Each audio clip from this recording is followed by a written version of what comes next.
হয়েছে।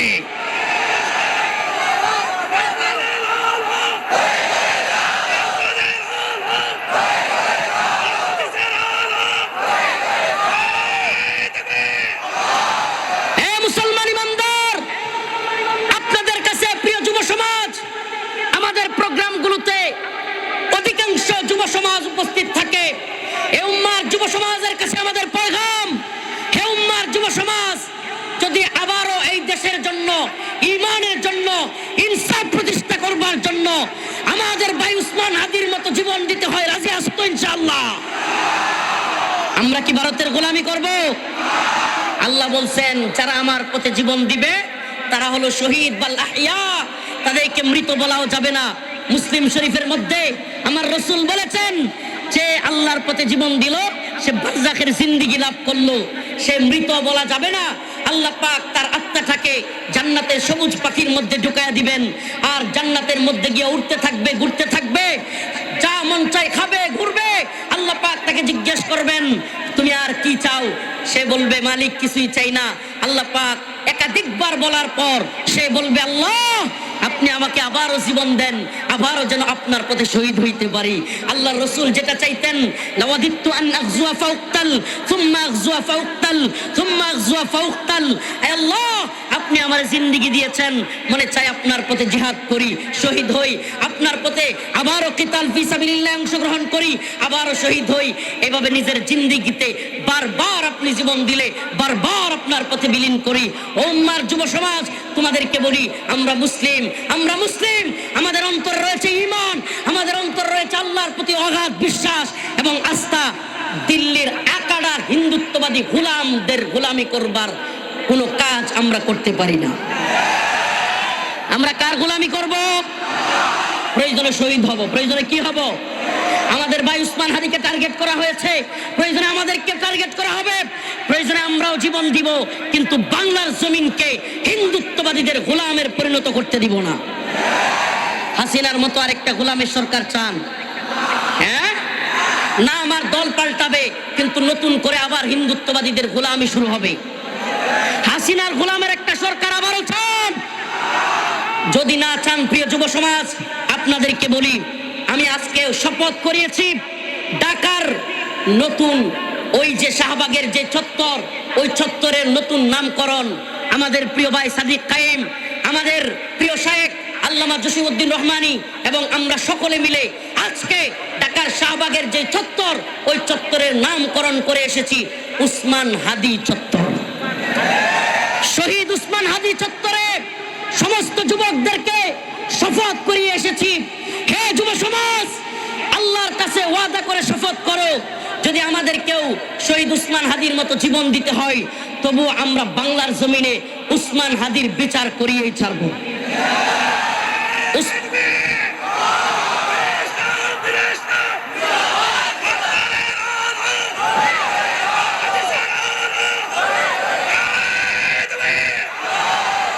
শহীদের মিছিল কি ভয় পান? শহীদের মিছিল কি ভয় পান? শহীদের মিছিলে নাম লিখাতে চলো মুসলিম ভাই, শহীদের মিছিলে নাম লিখাতে চলো মুসলিম ভাই। মরণের স্বাদ পাবে তুমি, এসো না নাম লিখাই, শহীদের মিছিলে নাম লিখাতে চলো মুসলিম ভাই। শহীদের মিছিলে নাম লিখাতে চলো মুসলিম ভাই। এই তো সে কাফে জাতি, আজও থামেনি যার চলার গতি। এই তো সে কাফেলা বীরের জাতি, আজও থামেনি যার চলার গতি। ঠিক কিনা বলেন? আল্লামা শহীদ আমরা যাকে মনে করি, আল্লামা সাইদ রহিমাহুল্লাহ শহীদ, জীবন দিয়ে গিয়েছেন, রাস্তা বন্ধ হয় নাই। আল্লামা বাবুনগরী রহিমাহুল্লাহ শহীদ, আমরা মনে করি জীবন দিয়ে গিয়েছেন, পরিবর্তন হয় নাই পথ, জীবন দিয়ে গেছে আমাদের ভাই আবু সাঈদ মীর মুগ্ধ, জীবন দিয়েছে আবরার ফাহাদ, শাহাদাতের দরজা বন্ধ হয় নাই। ইনশাআল্লাহ এই দলে শেষ অন্তর্ভুক্ত নাম এই ভূখণ্ডের জন্য, ইনসাফের জন্য শেষ নামটা হলো হিন্দুত্ববাদী ভারতের বিরুদ্ধে শহীদ উসমান হাদি রহিমাহুল্লাহ। সর্বশেষ নাম সংযোজন, কিন্তু এই নাম থামবে না, এই নাম থামবে না। আফগানরা যেমন শাহাদাতের নজরানা পেশ করতে করতে বিজয়ী হয়েছে, সিরিয়া যেমন শাহাদাতের নজরানা পেশ করতে করতে বিজয়ী হয়েছে, ফিলিস্তিন যেমন শহীদের কাফেলায় একের পর এক শরীক হচ্ছে, কিন্তু তাদের মারা, আরে ফিলিস্তিনের আল আকসার আশপাশের মারা তাদের সন্তানদেরকে এগিয়ে দিচ্ছে। আবারও বলছে আমরা আরো সন্তান জন্ম দিব, আরো সন্তান আকসার জন্য শহীদ হবে। আমরাও বলি হিন্দুত্ববাদীদের গোলামি নয়, ভারতের গোলামি নয়, ইনশাআল্লাহ দ্বীনের জন্য, এই ভূখণ্ডের জন্য আমরাও শহীদের কাতারে নাম লিখাবো। রাজি আছেন ইনশাআল্লাহ? হে প্রিয় যুব সমাজ, আখের আরেকটা কথা বলে যাই, আওয়ামী লীগ শুধু ভারতের গোলাম, বিষয়টা এমন না। নতুন করে কেউ যদি ভারতের গোলামি করে, সে যেই দলের হোক, দিল্লির গোলামদেরকে লাঠি পিটা কইরা এই বাংলার জমিন থেকে বিতাড়িত করা হবে। আমরা সব সহ্য করব, দিল্লির গোলামি সহ্য করব না। এই বাংলার ক্ষমতায় যারাই আসবেন সাবধান হয়ে যাবেন, হুঁশিয়ার হয়ে যাবেন। দিল্লির গোলামি করলে পিঠের চামড়া থাকবে না। উসমান হাদিরা জীবন দিয়েছে, আমরাও জীবন দিব, কিন্তু বাংলাদেশের দিল্লির গোলামি কাউকে করতে দিব না। কোরআনের সূরাতুল বাকারার 153 নম্বর আয়াত এবং 154 নম্বর আয়াত কারীমা আপনাদের সামনে আমি তিলাওয়াত করেছি। উক্ত আয়াতগুলোকে সামনে রেখে আমি অল্প কয়েকটা কথা বলবো ইনশাআল্লাহ। কথা দিচ্ছি ইনশাআল্লাহ, যদি আপনারাও খোঁজ করেন এবং উনিও চায়, ইনশাআল্লাহ লম্বা সময় নিয়ে কথা বলবো, মন থেকে কথা বলবো, সময় দিব। কিন্তু প্রথমেই বলে নিচ্ছি, দয়া করে দেশ জাতির পরিস্থিতি বুঝে তারপরে চাহিদা বা আশা করবেন বা বলবেন। দেখেন আপনারা এখানে মাশাআল্লাহ হাজার হাজার জনতা, আপনারা আবদার করলে আমরা এখান থেকে ছুটে যেতে পারবো না, কিন্তু রিয়েলিটি হলো জাতি আজ কঠিন ক্লান্তি লগ্নে। এই জন্য যারা পরিচিত মুখ, তাদের উচিত বর্তমানে জাতির নেতৃত্বের জায়গায় চলে আসা এবং স্বতঃস্ফূর্তভাবে আমাদের প্রিয় ভাই উসমান হাদির বিচার চাওয়া, সর্বোচ্চভাবে প্রতিহত করা। কেন? কারণ আজকে যদি আমরা উসমান শরীফ হাদির বিচার না পাই, আগামীকালকে রফিকুল ইসলাম মাদানিকে ওইভাবে টার্গেট কিলিং করা হবে, কোনো বিচার হবে না। এরপরের দিন আমরা অন্যান্য দেশপ্রেমিক নেতাদেরকে হারাবো, অন্যান্য দেশপ্রেমিক যুবকদেরকে আমরা হারাবো। দেখা যাবে একজনের যদি আমরা বিচার করাইতে না পারি, বাকিদেরও বিচার আমরা পাবো না। এই বাস্তবতায় আমাদের ফুলপুর বসে থাকলে চলে? বলেন, আমাদের ফুলপুর বসে থাকলে চলে? আপনাদেরকে আজকে বলি, দেখেন গতকালকে রাত্রে থেকে আমার ছেলেটা, বাচ্চাটা প্রচুর অসুস্থ, প্রচুর জ্বর, বমি করতেছে। ছোট বাচ্চারা জ্বরের সাথে বমি করাটা খুবই খারাপ লক্ষণ। এরপরেও এই সন্তানকে অবস্থায় রেখে কালকে থেকে ঢাকায় আসি। অতএব আমরা আমাদের ভাই শরীফ উসমান হাদির বিচারের জন্য যা যা করা দরকার ইনশাআল্লাহ তাই করব। কোন দল যদি চাটুকারিতা করে, কোন বড় নেতা যদি আপোষ করে, কেউ যদি এমপি হওয়ার জন্য, মন্ত্রী হওয়ার জন্য হিন্দুত্ববাদীদের গোলামি করে, লাথি মেরে ওদেরকে বাংলাদেশ থেকে বিতাড়িত করব। রাজি আছেন তো ইনশাআল্লাহ? যদি ডাক আসে, সমস্ত রাস্তাঘাট বন্ধ করে দিতে পারবেন তো ইনশাআল্লাহ? যুব সমাজ, এজন্য কোরআনের 2টা আয়াত তিলাওয়াত করেছি, খুবই গুরুত্বপূর্ণ। আমি খুব অসুস্থ ভাই, জোরে চিৎকার দিলে মাথা ঘুরাইতে থাকে, এমন অবস্থা। সাইদ ভাইকে বলছি, ভাই আপনি আজকে মানুষকে একটু গজল শোনান। আজকে আমার শরীরের অবস্থা একটুও ভালো না, মনের অবস্থা আরো ভালো না। কেন? কারণ অন্তরের ভিতরে এক ভয়ানক দাবানল জ্বলছে, অন্তরের ভিতরে এক কঠিন কষ্ট ফিল করতেছি। একসাথে আন্দোলন করেছি, একসাথে রাজপথে থেকেছি। এই যুবক প্রিয় ভাই উসমান হাদিকে এইভাবে হারিয়ে ফেলবো, এটা আমরা কেউ কল্পনাও করতে পারি নাই। এই ঘাতকেরা, খুনিরা আমাদের কাছ থেকে আমাদের ভাই শরীফ উসমান হাদিকে এইভাবে কেড়ে নিবে, এটা বাংলাদেশে কেউ কল্পনাও করে নাই। আমি আলোচনায় চলে যেতে চাই, প্লিজ দয়া করে আর কেউ দয়া করে বিরক্ত করবেন না। ইয়া আইয়ুহাল্লাযীনা আমানু ইসতাঈনু বিস-সাবরি ওয়াস-সালাহ ইন্নাল্লাহা মা'আস-সাবিরিন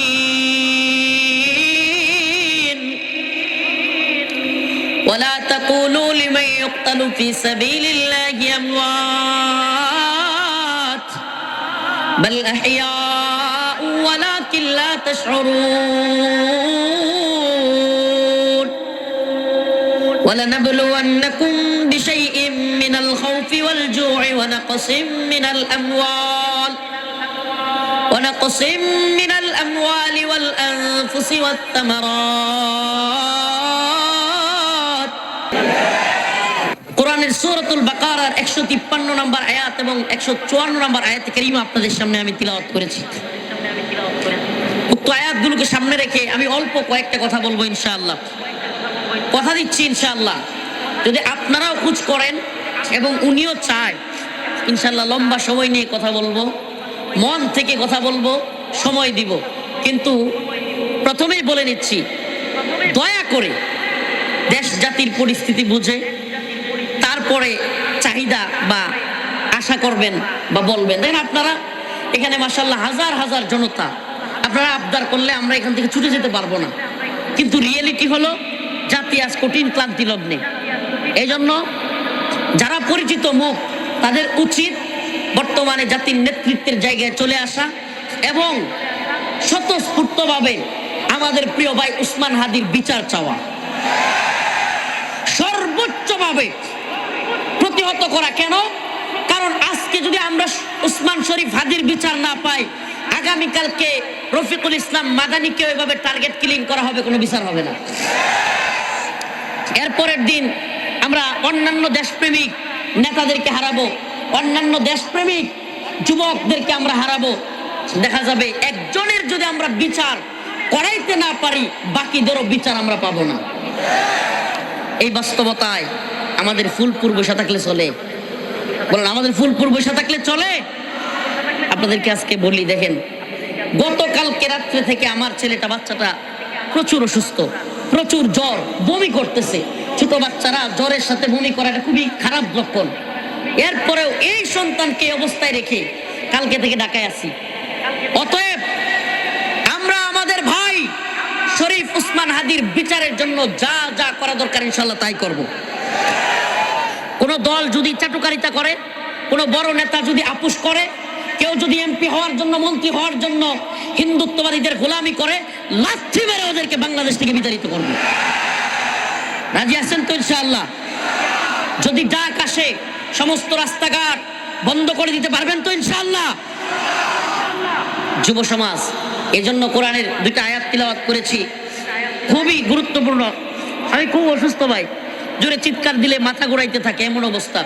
সাইদ ভাইকে বলছি, ভাই আপনি আজকে মানুষকে একটু গজল শোনান। আজকে আমার শরীরের অবস্থা একটুও ভালো না, মনের অবস্থা আরো ভালো না। কেন?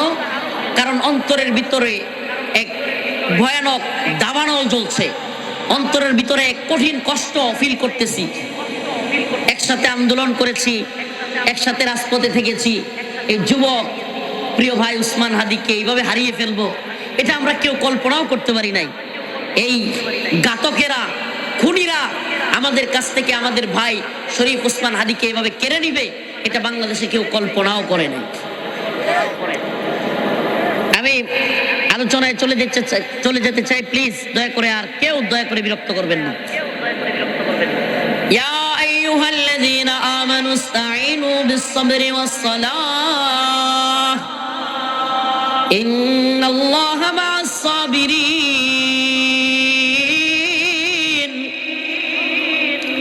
ওয়া লা তাকুলু লিমান ইউকতালু ফী সাবিলিল্লাহি আমওয়াত বাল আহইয়াউ ওয়ালাকিন লা তাশউরুন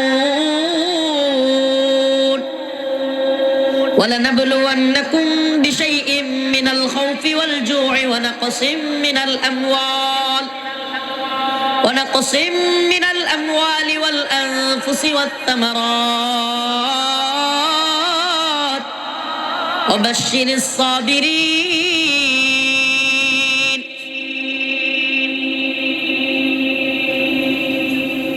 আজকের এই হাট পাগলা বড় মসজিদ ফুলপুর এই প্রোগ্রামে আমি আপনাদের সামনে দুইটা বিষয় একটু আলোকপাত করতে চাই। কোরআনের সূরাতুল বাকারা 53 এবং 54 নম্বর আয়াত থেকে দুইটা বিষয় আপনাদের সামনে তুলে ধরতে চাই। একটা বিষয় হলো যে মুমিনদের উপরে, মুসলমানদের উপরে আল্লাহর পক্ষ থেকে পরীক্ষা হবে। একটা বিষয় যে আল্লাহ পাক যাদেরকে যতটুকু ভালোবাসেন, ঈমানের অবস্থা যার যতটুকু, আল্লাহ পাক তার ঈমানের অবস্থান অনুযায়ী তাকে পরীক্ষা করবেন। এটা আল্লাহ তাআলার ঘোষণা। ঈমানের অবস্থান অনুযায়ী আল্লাহ তার বান্দাকে কি করবেন? পরীক্ষা করবেন।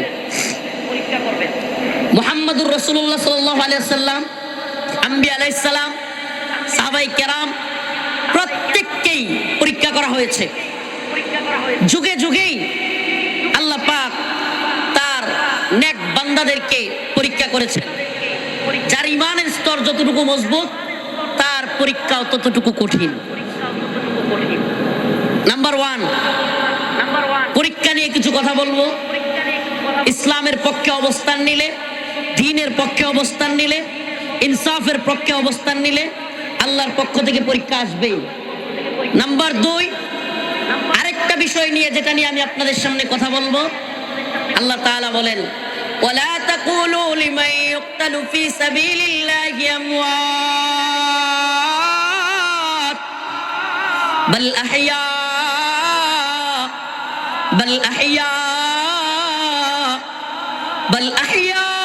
ওয়ালাকিন লা তাশউরুন।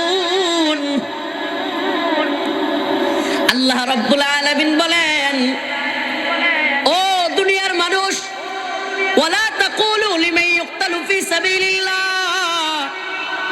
যারা আল্লাহর রাস্তায় জীবন দেয়, দ্বীনের জন্য জীবন দেয়, ইসলামের জন্য জীবন দেয়, ইনসাফের জন্য, শরিয়ার জন্য, কল্যাণ রাষ্ট্রের জন্য জীবন দেয়, দ্বীনকে বিজয়ী করবার জন্য যারা জীবন দেয়, ওয়ালা তাকুলু লিমান ইউকতালু ফি সাবিলিল্লাহ, আল্লাহর পথে জীবন যারা দেয় তোমরা তাদেরকে মৃত বলিও না। সুবহানাল্লাহ বলবেন না? আল্লাহর পথে যারা জীবন দেয় তোমরা তাদেরকে মৃত বলিও না। ওয়ালা তাকুলু, নিষেধ, বলা যাবে না।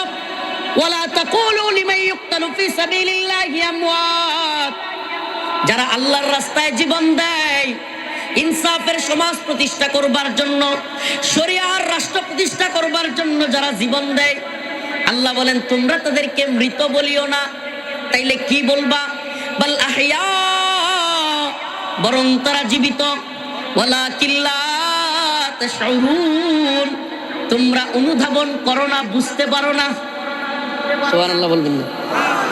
আল্লাহ বলতেছেন স্বয়ং, ওয়ালা তাকুলু লিমান ইউকতালু ফি সাবিলিল্লাহি আমওয়াত, যারা আল্লাহর পথে জীবন দেয়, দ্বীনের জন্য জীবন দেয়, মুসলিমদের ভূখণ্ড রক্ষা করবার জন্য জীবন দেয়, তাদেরকে তোমরা মৃত বলিও না। মৃত বলা কি তাইলে নিষেধ? আল্লাহর পক্ষ থেকে দ্বীনের জন্য যারা জীবন দেয়, নিজের জীবনকে উৎসর্গ করে, ইনসাফের জন্য, ভূখণ্ড রক্ষা করবার জন্য, মুসলিমদের ভূখণ্ড রক্ষা করবার জন্য আল্লাহর পথে যারা জীবন দেয় তাদেরকে মৃত বলা কি? আমার কথা কি বুঝতে পারতেছেন না? তাদেরকে মৃত বলা কি? নিষেধ। আল্লাহ বলেন বাল আহইয়া, বরং তারা জীবিত। ওয়ালাকিন লা তাশউরুন, তোমরা সেটা অনুধাবন করতে পারো না। সুবহানাল্লাহ। আল্লাহর রাস্তায় যারা জীবন দেয়, আল্লাহর রাস্তায় যারা কুরবানি করে জীবন, তারা মৃত বলাও নিষেধ। মুসলিম শরীফের হাদিস, মুসলিম শরীফের হাদিসের মধ্যে আসছে, আল্লাহর পথে যে ব্যক্তি জীবন দেয়, যেই ব্যক্তি শহীদ হয়, দ্বীনের পথে যারা শহীদ হয়, ইনসাফের জন্য, মুসলিমদের ভূখণ্ড রক্ষা করবার জন্য যারা তাদের নিজের জীবনকে বিলিয়ে দেয়, আল্লাহ পাক তাদেরকে বারজাখের জিন্দেগি দান করেন। সুবহানাল্লাহ। কি জিন্দেগি? আমার সাথে কথা বলতেছেন না? আমি তো আপনার নেত্রকোনার এই পূর্ব দলার লোক। একটু কথা বলেন, তাই তো বুঝবো যে আপনারা আমার কথা শুনতেছেন। কি কিয়ামত এবং মৃত্যুর মাঝামাঝি আরেকটা জিন্দেগি আছে, যেটা শহীদরা, আল্লাহর পথে যারা শহীদ হয় তাদেরকে আল্লাহ পাক দান করেন বারজাখের জিন্দেগি, যেই জিন্দেগিতে ইচ্ছে মতো না নিয়ামত দেয়া হয়, যেখানে মন চায় ঘুরতে থাকে, যেখানে মন চায় যেতে থাকে, যা মন চায় খাইতে থাকে। আল্লাহ পাকের আরশের নিচে যে ল্যাম্পপোস্ট আছে, ওই বাতির মধ্যে যায়া ওই শহীদ বসে, ওই শহীদের আত্মাকে আল্লাহ পাক জান্নাতের একটা সবুজ পাখির মধ্যে ঢুকায়া দেয়। ওই সবুজ পাখি জান্নাতের, ওই সবুজ পাখি ঘুরতে থাকে, উড়তে থাকে, আল্লাহ পাকের ওই ল্যাম্পপোস্টের মধ্যে গিয়ে আশ্রয় নেয়। সুবহানাল্লাহ, একটু আসতে বলেন। প্রিয় ভাইরা আমার, আল্লাহ পাক তার দ্বীনের জন্য যারা জীবন দেয় তাদের আত্মাটাকে দুনিয়া থেকে বের করেন, তাদেরকে মৃত বলা নিষেধ। তাদের ওই আত্মাটাকে জান্নাতের সবুজ পাখির মধ্যে ঢুকায়া দেন। ওই সবুজ পাখি যেখানে মন চায় উড়তে থাকে, ঘুরতে থাকে, যা মন চায় খাইতে থাকে। আল্লাহর আরশের ল্যাম্পপোস্টের নিচে গিয়া বসে আল্লাহ জিজ্ঞেস করে, হে আমার শহীদ বান্দা, তুমি আর কি চাও?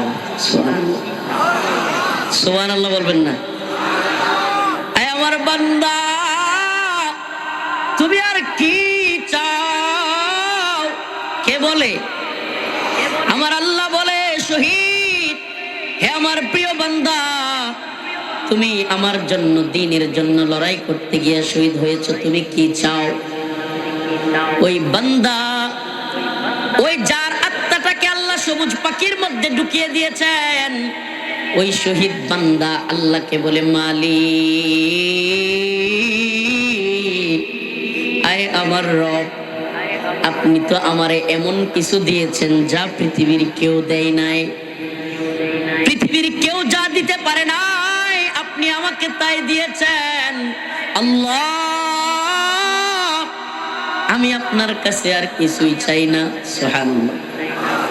আবার আল্লাহ পাক বলেন, বান্দা বলো তুমি কি চাও? আল্লাহ পাক 2-3 বার বলেন। ওই বান্দা তখন আল্লাহর কাছে বলে, আল্লাহ, আমারে আবারও পৃথিবীতে পাঠায়া দেন, আমি পৃথিবীতে গিয়া আপনার পথে যুদ্ধ করি, জিহাদ করি, শহীদ হইয়া আবারও আসতে চাই। আমাকে আল্লাহ আবারও পৃথিবীতে পাঠান, আমি আপনার রাস্তায় আবারও শহীদ হইতে চাই। চিন্তা করছেন? আল্লাহ পাক তার বান্দারে একটা জীবন দিছে, কয়টা? সেই জীবন দিয়া সে আল্লাহর পথে লড়াই করছে। এখন সে বারজাখের জিন্দেগি পাইছে, তাকে জান্নাতের সবুজ পাখির মধ্যে ঢুকায় দেওয়া হয়েছে। সে এখন নাজ নিয়ামত খাইতেছে, ঘুরতেছে, ফিরতেছে। আল্লাহ জিজ্ঞেস করেন, আর কি চাও? সে বলে, আল্লাহ কিছুই চাই না, আবারও আমারে দুনিয়াতে পাঠান, আমি আবারও আপনার পথে জিহাদ করব, আবারও আপনার পথে লড়াই করব, আবারও শহীদ হব, তাইলে আমি 2 বার শহীদ হওয়ার মর্যাদা লাভ করতে পারবো। আমরা তো মুসলিম, ঠিক আছে? আমরা মুসলিম তো, এই বিশ্বাস তো আছে যে যদি আল্লাহর রাস্তায় শহীদ হই তাইলে আল্লাহ পাক আমারে জান্নাত দিবেন। হ্যাঁ যুবক, কথা বলে না, কি জন্য মাহফিলে আইছে রে? আল্লাহর রাস্তায় যদি আমি জীবন দেই, আমি কোথায় যাব? এই ময়মনসিংহ গেল, এতগুলো লোক থাকতে যদি এই আওয়াজ হয়, তাইলে এই মর্দে মুজাহিদ লয়ে কি হিন্দুত্ববাদী ভারতের এই আগ্রাসন মোকাবেলা করা, হিন্দুত্ববাদীদের দিল্লির কেল্লা দখল করা সম্ভব? এই ডাকাতি চিল্লায়া ঢাকা শহরে আন্দোলন কইরা এই জ্যাম জুম পারোয়া, সারা ঘুম নাই, খাওয়া নাই, আইলাম। এখন এই আওয়াজ আপনাদের? এ ময়সিংহ মুসলমান, কথা কন্যা করে বেড়ান, কথা কইছে চূড়া আওয়াজ দে, কথা কইন। রাফার উন্নে কে জুরে রাউরুন। প্রিয় ভাইরা আমার, নিজেও খাইছি না, আপনারাও খাইছেন না, একই তো কথা। চলুন আমরা বয়ান টয়ান করে গিয়া হুজুরদের আলোচনা শুনে পরে খামনি। হ্যাঁ কি কর? প্রিয় ভাইরা আমার, আল্লাহ বলতেছেন যে ওয়ালা তাকুলু লিমান ইউকতালু ফি সাবিলিল্লাহি আমওয়াত বাল আহইয়া, যারা আমার রাস্তায় জীবন দেয় তাদেরকে মৃত বলা নিষেধ। এর চাইতে বড় আল্লাহর পক্ষ থেকে সুবহানাল্লাহ, কত বড় পাওয়া, কত বড় পাওয়া যে আল্লাহর পক্ষ থেকে যারা আল্লাহর রাস্তায় জীবন দিছে তাদেরকে মৃত বলা কি। আর আল্লাহর রাসূল কয় সুবহানাল্লাহ, রাসূলুল্লাহ সাল্লাল্লাহু আলাইহি ওয়াসাল্লাম বলেন যারা আল্লাহর পথে জীবন দিবে, আল্লাহর রাস্তায় যারা জীবন দিল, আল্লাহ পাক তাদেরকে বারজাখে জিন্দেগি দান করবেন। এমন এক জিন্দেগি, লিল্লাহি তাকবীর, লিল্লাহি তাকবীর। হযরতুল আল্লাম ডক্টর আবুল কালাম আজাদ বাশার দামাত বারকাতুহুমের আগমন ময়মনসিংহের পক্ষ থেকে, ফুলপুরের পক্ষ থেকে, নেত্রকোনার পক্ষ থেকে, আমি নেত্রকোনার মানুষ তো আমি নেত্রকোনার শুভেচ্ছা দিয়ে দিলাম, আল্লাহ তাআলা কবুল করুক। হাট পাগলার পক্ষ থেকে, প্রিয় ভাইরা আমার, লম্বা আলোচনা করার সুযোগও নাই। বলতেছিলাম যে আল্লাহ পাক, হুজুর অল্পতে শেষ করে দিই, হুজুর চলে আসছে। আল্লাহ পাক বলতেছেন যে ওয়ালা তাকুলু লিমান ইউকতালু ফি সাবিলিল্লাহি আমওয়াত বাল আহইয়াউ ওয়ালাকিন লা তাশউরুন। আমাদের আরেকজন মেহমান এসে উপস্থিত, আমাদের ফুলপুর তারাকান্দার কৃতি সন্তান, আমাদের প্রিয় মুরব্বী, প্রিয় বড় ভাই শেখুল হাদিস আল্লামা মামুনুল হক দামাত বারকাতুহুম, মনোনীত প্রার্থী এবং শায়েখের খুব ঘনিষ্ঠ এবং বন্ধু মানুষ, আমাদের পরিচিত হযরতুল আল্লাহ মুহাম্মদুল্লাহ সাহেব হুজুর, উনিও উপস্থিত আছেন। আমাদের শায়েখ আল্লামা নুরুল ইসলাম অলিপুরি দামাত বারকাতুহুম আসতেছেন। সুবহানাল্লাহ, নূরুন আলা নূর। আল্লাহ পাক আমাদের এই মজমাকে কবুল করুক। প্রিয় ভাইরা আমার, যে আয়াতে কারিমা পড়লাম, আল্লাহ বলছেন ওয়ালা তাকুলু লিমান ইউকতালু ফি সাবিলিল্লাহি আমওয়াত বাল আহইয়া, তোমরা তাদেরকে মৃত বলিও না যারা আল্লাহর রাস্তায় জীবন দিয়েছে, আধিপত্যবাদ বিরোধী সংগ্রামে যারা শরীক হয়েছে। নাসরুম মিনাল্লাহ ওয়া ফাতহুন করিব। আখির আপনাদের কাছে দোয়া চেয়ে বিদায় নেই। আমার প্রিয় ভাই উসমান হাদি যেমন বুলেটের সামনে, কামানের সামনে ভয় পায় নাই, জীবন দিয়েছে, আমরাও ভয় পাবো না ইনশাআল্লাহ। আসুক না যত বাধা, যত ঝড় সাইক্লোন, রাসূলের পথে মোরা চলবই। এ জীবন বাজি রেখে দিনের নিশান মোরা বাংলার আকাশে উড়াবই। আসুক না যত বাধা, যত ঝড় সাইক্লোন, রাসূলের পথে মোরা চলবই। এ জীবন বাজি রেখে দিনের নিশান মোরা বাংলার আকাশে উড়াবই।